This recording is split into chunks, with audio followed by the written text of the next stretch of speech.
Sister sold her house for a dream vacation, and now my parents want her family to move into my home. I wasn't ready for the phone call. You can't really prepare for something like that. It came out of nowhere, just when I thought I could finally have a few quiet moments to myself. Saturday mornings were my time, my small sanctuary of peace. I had worked so hard for it. My house, modest and quiet, was mine. I paid it off slowly over 10 years, bit by bit, and the relief I felt when I finally owned it was indescribable. I loved the simplicity. A modest 3-bedroom home, no fancy decor, no sprawling backyard. It was just mine, and that was enough. I had earned this, my space, my routine. No one was going to disrupt it. And then the call came. My sister Jenny. "Hey Brian," she said. Her voice had an odd strain to it, something I hadn't heard in a while. "I need to talk." She was only 29 and married to Alex, her equally free-spirited husband. They were the type of people who wore their bohemian lifestyle like a badge of honor, always talking about quitting their jobs, escaping the grind of a typical 9-to-5, and pursuing some grand, spontaneous adventure. I used to roll my eyes at their dreams. Most people have that fantasy, right? But they were serious about it. They didn't just talk about it. They did it. And then came the big move. They sold their house, the home where their 2 kids, Emma and Lucas, had grown up, the place that had been their safe haven. Jenny and Alex had decided they were going to travel the world for a year. At first, I thought it was a phase, but when they sold their house, I realized it was no joke. They had planned it all out. Quit their jobs, put the kids in a couple of programs to keep them busy on the road. I was skeptical. Traveling with kids, especially young kids, it wasn't just about wandering through Europe, backpacking with no real plan. It required preparation. And they seemed to think the money from selling their house would last them for months. Big mistake. Months passed, and I didn't hear much from them.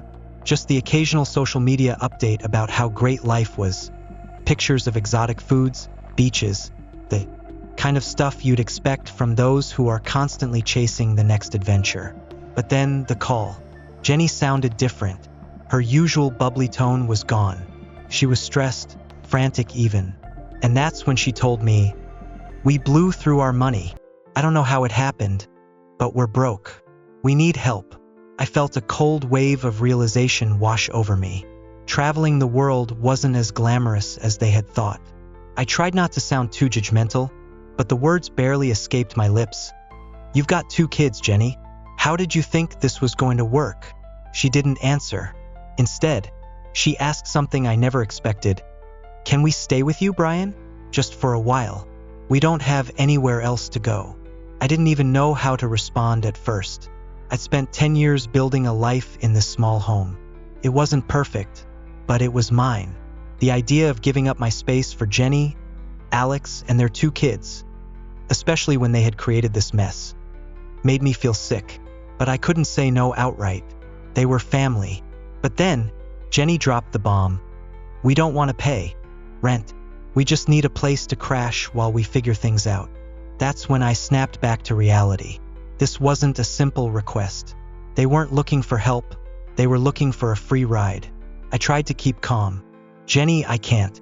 The house is small. It's just not practical for 4 people, especially not for months.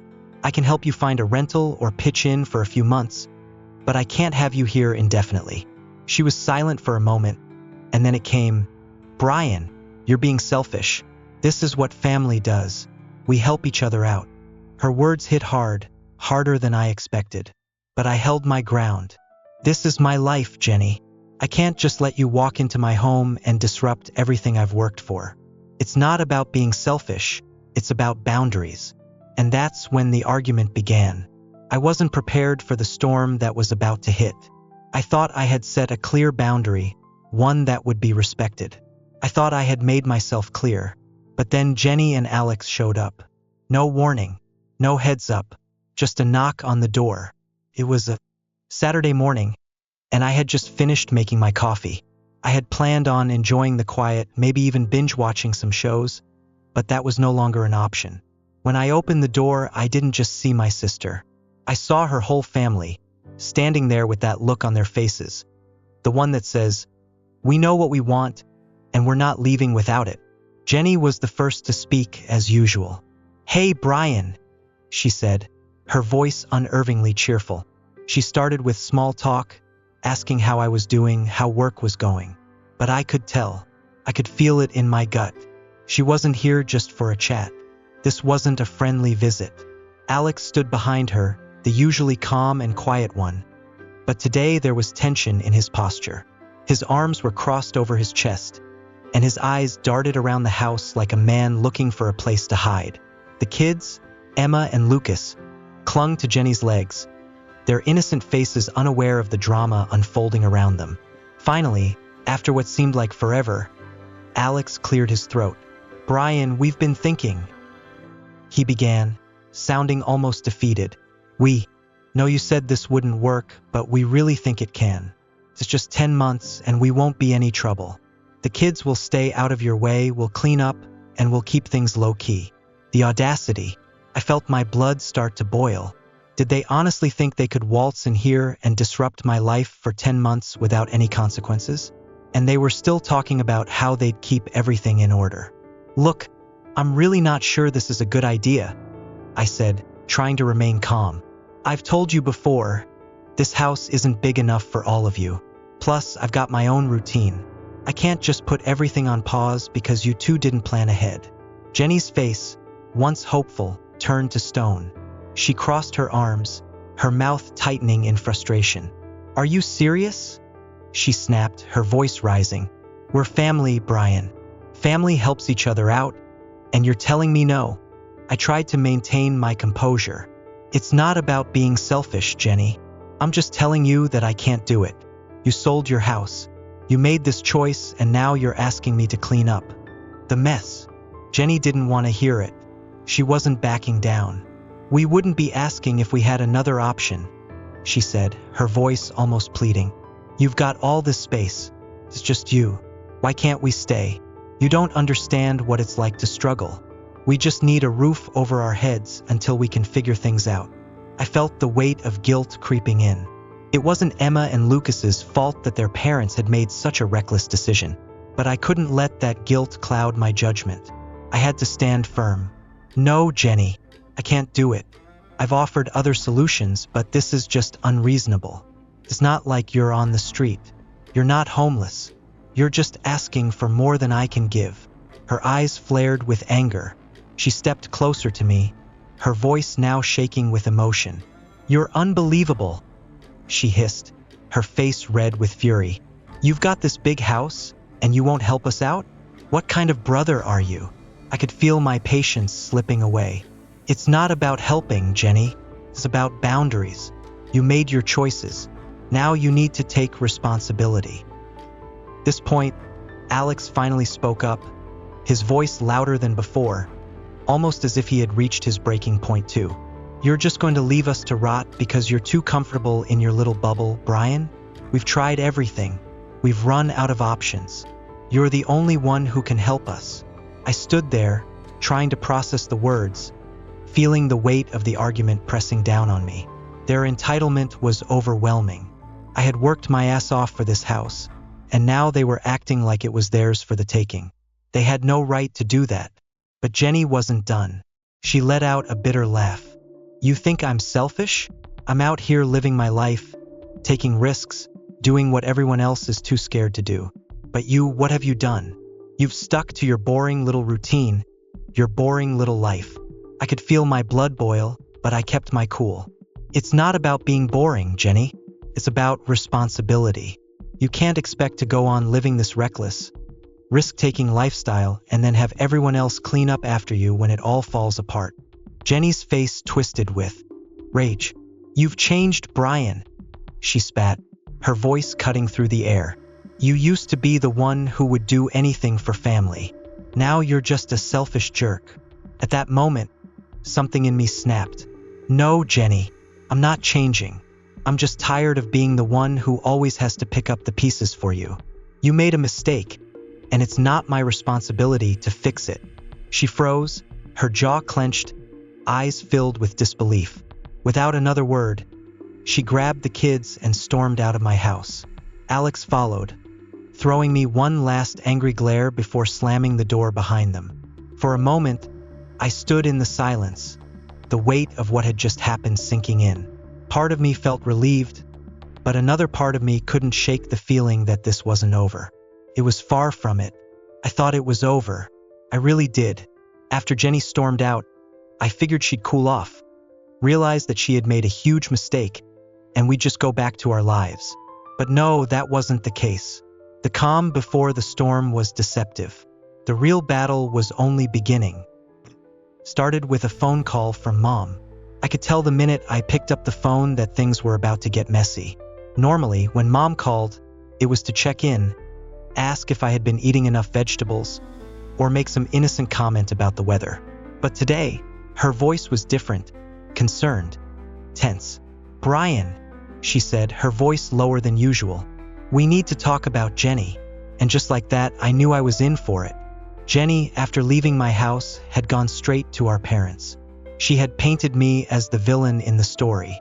She told them how I had shut the door in their faces when they were struggling, how I was unsympathetic to her situation, and how I refused to help them when they needed it most. And, of course, Mom bought it all. "Brian, why wouldn't you help your sister?" she asked, her voice dripping with disappointment. "They're in a tough spot. Family's supposed to help family. Don't you know that?" I felt my blood pressure rise, but I tried to keep calm. "Mom, I did offer to help.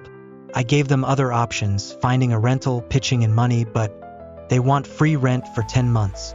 That's not help, that's enabling their poor choices." Mom sighed, the kind of sigh that made me feel like I was a child again, being scolded for not living up to her expectations. "Brian, you just don't understand," she said. "They're out there, taking risks, trying to live life to the fullest. You have to appreciate that. You should be supporting them, not turning your back on them." Her words stung, but it wasn't just the words, it was the tone, the implication that I wasn't doing enough. The guilt trip was thick, and I could feel it weighing on me. But I wasn't backing down. "I am supporting them, Mom. I'm not their safety net. They made a choice. They sold their house. They traveled without a plan. And now they want me to clean up the mess."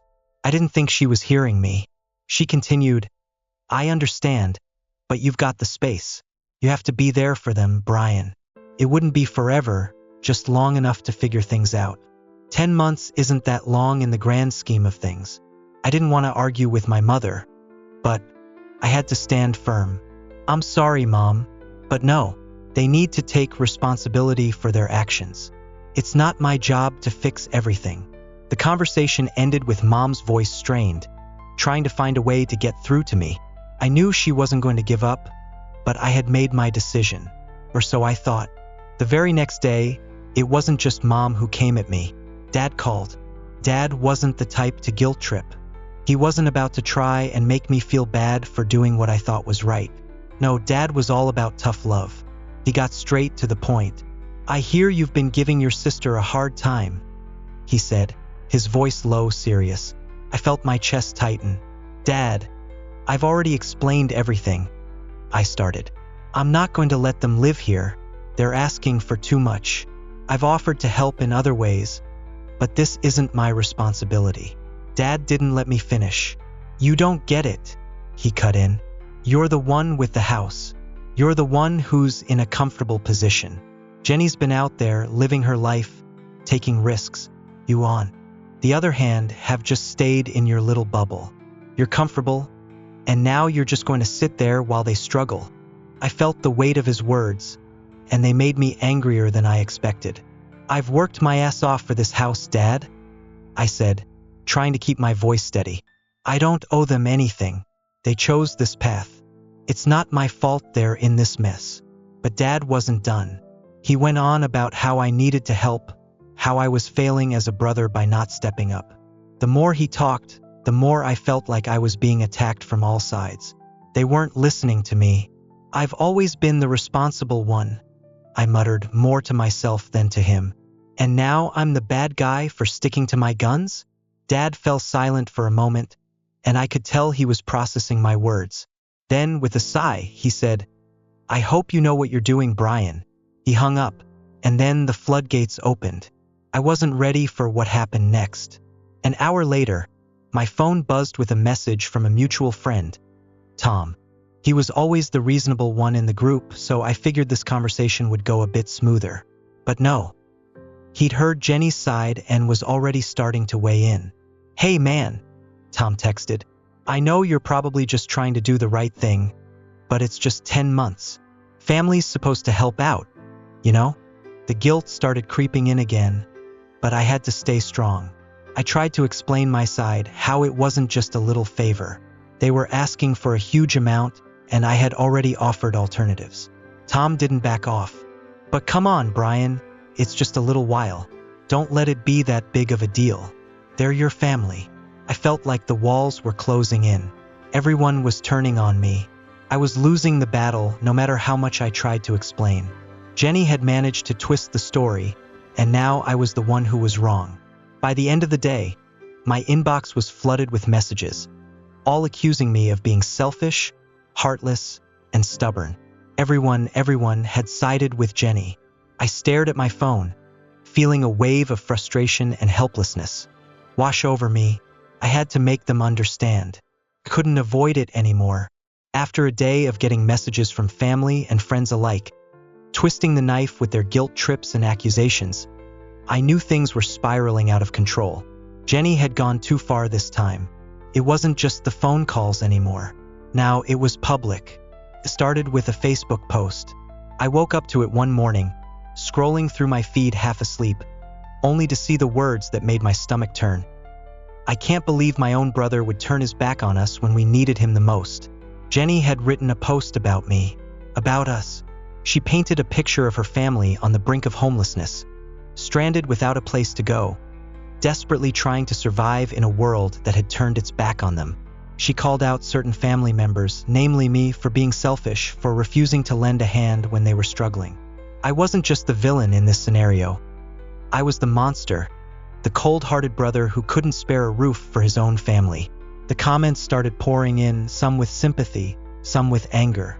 People I hadn't heard from in years were chiming in, sharing the post, throwing fuel on the fire. "How could you let your sister suffer like this?" my aunt commented, making it sound like I was actively plotting to ruin her life. My cousins piled on, acting as if I was the villain in a bad soap opera. I had become public enemy number one, the worst person in the world. I could feel the heat rising in my chest as I scrolled through the comments. Some were supportive, sure, but they were far outnumbered by those calling me cold and unreasonable. It was like a circus, and I was the clown being dragged through the mud. I wanted to ignore it, to just walk away from the drama, but I couldn't. Not now. Jenny had taken this fight into the public eye, and now I had no choice but to defend myself. I couldn't believe it had come to this. Family wasn't supposed to be about airing dirty laundry on the internet, but I had no other option. So I wrote my own post. I poured my frustration into it, making sure to explain my side of the story. I recounted how I had tried to help in every way I could, how I had offered to help them find a rental, even pitch in for a few months to get them back on their feet. But they weren't asking for that. They were asking for free rent in my house for 10 months. They weren't just asking for help, they were demanding it. And I wasn't about to roll over for them. I laid out the facts. They made a choice. They sold their house. They chose this life of adventure without thinking about the consequences. They were broke because of their own reckless decisions. And now they wanted me to fix it. I wasn't their safety net. I wasn't responsible for their failure. As soon as I hit post, I felt a rush of anger and relief. Maybe this would make people understand. Maybe it would make them see that I wasn't in the wrong here. But as soon as the post went live, the floodgates opened again. Messages started coming in. More accusations, more people siding with Jenny. But there were some who stood by me, who agreed that I had done the right thing. My phone was blowing up. Notifications coming in one after another. People arguing back and forth in the comments. And then came the messages from Jenny. She went off. I had known she'd see the post and get mad. But this was a different kind of rage. Her texts were venomous, calling me selfish, heartless, and arrogant. "I can't believe you would embarrass me like this in front of everyone," she wrote. You're destroying the family, Brian. You're the one who's making this harder for all of us. Her words cut, but what stung even more was the sheer hypocrisy. She was the one who had put this out there. She had dragged me into the public eye first, and now she was accusing me of the same thing. The irony was too much to bear. I didn't respond immediately. I knew this was going nowhere. The conversation wasn't going to end with us agreeing on anything. I needed a break from it all. But then my phone rang again. This time it was Dad. I braced myself. Dad wasn't the type to yell. He wasn't the one to get emotional or send guilt trips. But when he was upset, you knew. His voice was low, steady, and it made the hairs on the back of my neck stand up. I saw what you posted, Brian, he said, his tone flat but serious. And I'm disappointed. That hit harder than anything else. Disappointed. He wasn't angry, he wasn't yelling, but his disappointment felt like a punch in the gut. I tried to explain myself again, but Dad wasn't having it. You made this a public matter. You aired your dirty laundry for everyone to see. You should have handled it privately, Brian. Now the whole family is divided, and this whole thing could have been avoided. I felt the anger rise again. I did handle it privately. She brought it public first. She twisted the truth and made me look like the bad guy. But Dad wasn't listening. Family comes first, Brian. You can't just turn your back on your sister because she made a mistake. You need to make things right. I could feel my patience wearing thin. I'm not going to let them walk all over me, Dad. They made this mess. It's not my job to fix it. The silence on the other end was deafening. Dad didn't say anything for a moment, but when he did, his voice had a finality to it. I hope you know what you're doing, Brian. And just like that, he hung up. The days that followed were a blur of tension and discomfort. My phone didn't stop buzzing. The messages from Jenny kept coming, each one more venomous than the last, painting me as a heartless villain who didn't care about family. She had everyone on her side, from our extended family to our mutual friends, all convinced that I was the one in the wrong. It was exhausting.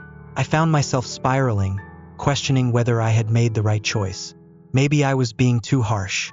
Maybe I should have just let them stay for a little while to avoid all this drama. But the more I thought about it, the clearer it became. I couldn't back down. Not now. Not after everything. Then came the message that took it to a new level. One morning, while I was having coffee, I received a message from Tom, the friend who had tried to play peacemaker earlier. He was apologetic, but his message stung all the same. Hey, Brian, it read, I just wanted to let you know that Jenny's been telling people you're destroying the family, that you've turned your back on them and made everything worse. You've got to fix this, man. You don't want to be the one who ruined everything. I was sick of it. I was tired of being portrayed as the villain in my own family's drama. So, I did something I had never done before. I made my own post.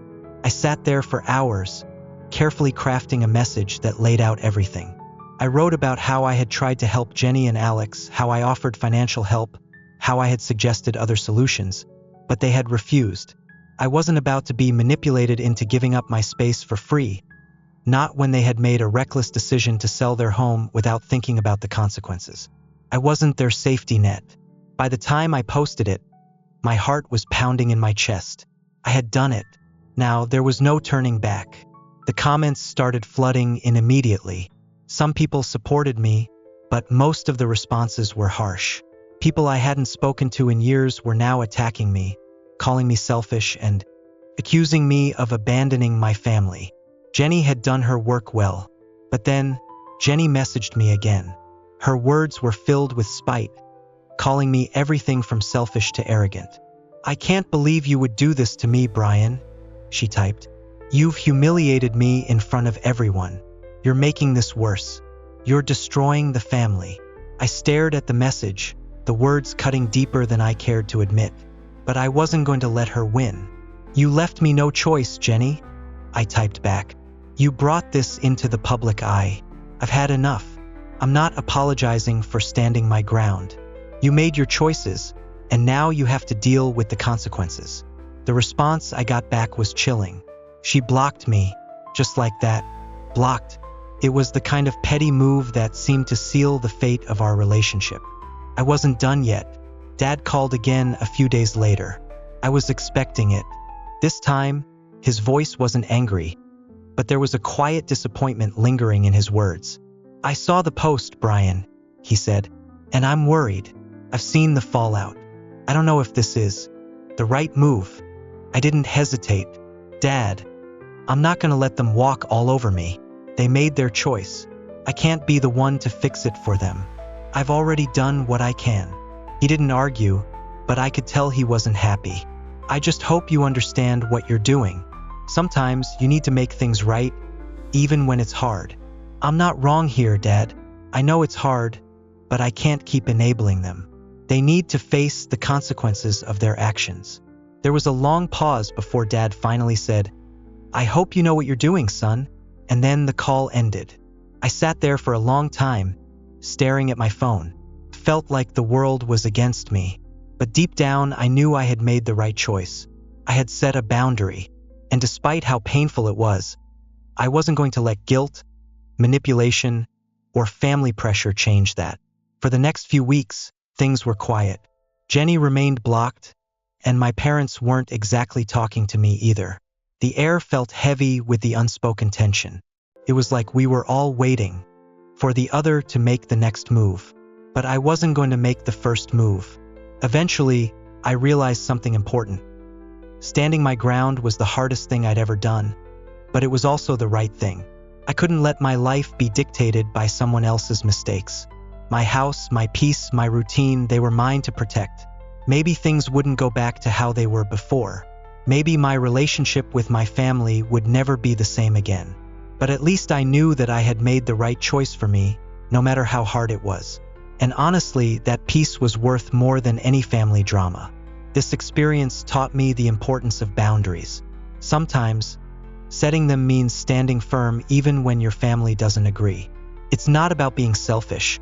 It's about taking responsibility for your own life and not allowing anyone to take advantage of your kindness. Life isn't always about what others expect from you.